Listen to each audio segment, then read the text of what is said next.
வாழும் வாழ்க்கையும் வாழ்ந்த வாழ்க்கையின் முடிவும் சிறப்பாக அமைய இதோ சில வழிகள்.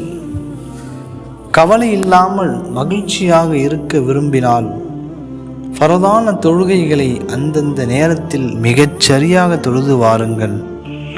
கவலைகள் காணாமல் போகும், மகிழ்ச்சிகள் இரட்டிப்பாகும், முகம் பொலிவாக அது பிரகாசிக்க பல வழிகளை கையாளும் அன்பர்கள் ஒரு விஷயத்தை புரிய வேண்டும். முகத்தின் அழகு என்பது வெறும் தோலோடு இருப்பது மட்டுமல்ல, அது உள்ளத்தின் பிரதிபலிப்பாகும். உள்ளத்தின் ஒளியால்தான் முகமும் ஒளியாகும். எனவே தஹஜ்ஜுத் தொழுது வாருங்கள், முகம் ஒளிமயமாகும். மனம் அமைதி பெற வேண்டுமா? குர்ஆனை ஓதி பாருங்கள். தனிமையில் அமர்ந்து அல்லாஹ்வை திக்ரு செய்து வாருங்கள். நீங்கள் செய்யும் திக்ரை பொருள் உணர்ந்து சொல்லி பாருங்கள்.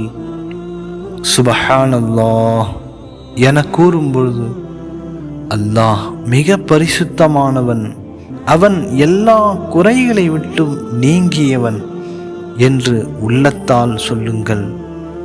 அல்ஹம்துலில்லாஹ் என கூறும் பொழுது எல்லா புகழும் அல்லாஹ் ஒருவனுக்கே. அந்த அல்லாஹ் எனக்கு எண்ணில் அடங்கா அருட்கொடைகளை வாரி வாரி வழங்கியிருக்கின்றான்.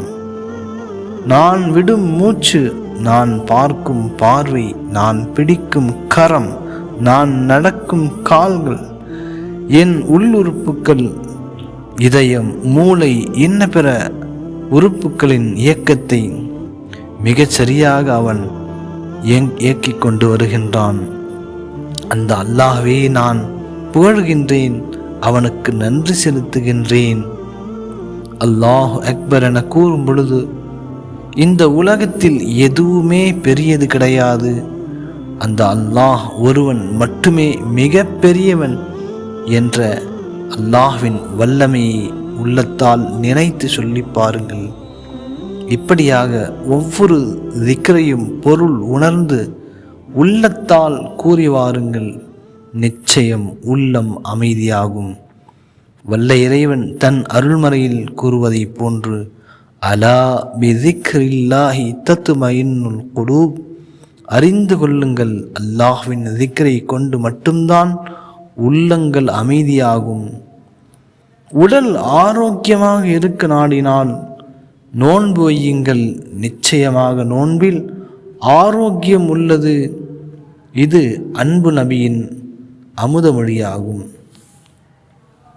மன்னரை வேதனையை விட்டும் விலக வேண்டுமென நினைப்பவர்கள் அதிகமாக அல்லாஹ்விடம் பிரார்த்தனை செய்து வாருங்கள். அத்துடன் சூரத்துல் முல்கை தினமும் இரவில் ஓதி வாருங்கள். அது உங்களை கபர் வேதனைகளை விட்டும் பாதுகாக்கும். செல்வம் பெருக வேண்டுமென நினைக்கும் அன்பரா நீங்கள் அதிகமாக தான தர்மங்கள் செய்யுங்கள். செல்வம் பெருகும், வல்லவனின் பொருத்தமும் கிடைக்கும். வெற்றி, இன்பம், சுகம், சந்தோஷம் இவைகள் அனைத்தும் அல்லாஹ்வின் கட்டளைகளை ஏற்று நடப்பதிலும் அன்னலார் ஸல்லல்லாஹு அலைஹி வஸல்லம் அவர்களின் அழகிய வாழ்க்கையிலும் தான் உள்ளது. வாழ்க்கை இனிதாக அமைய இந்த முறைப்படி வாழ்ந்து பார்ப்போம், வெற்றி பெறுவோம். அஸ்ஸலாமு அலைக்கும் வரஹ்மத்துல்லாஹ்.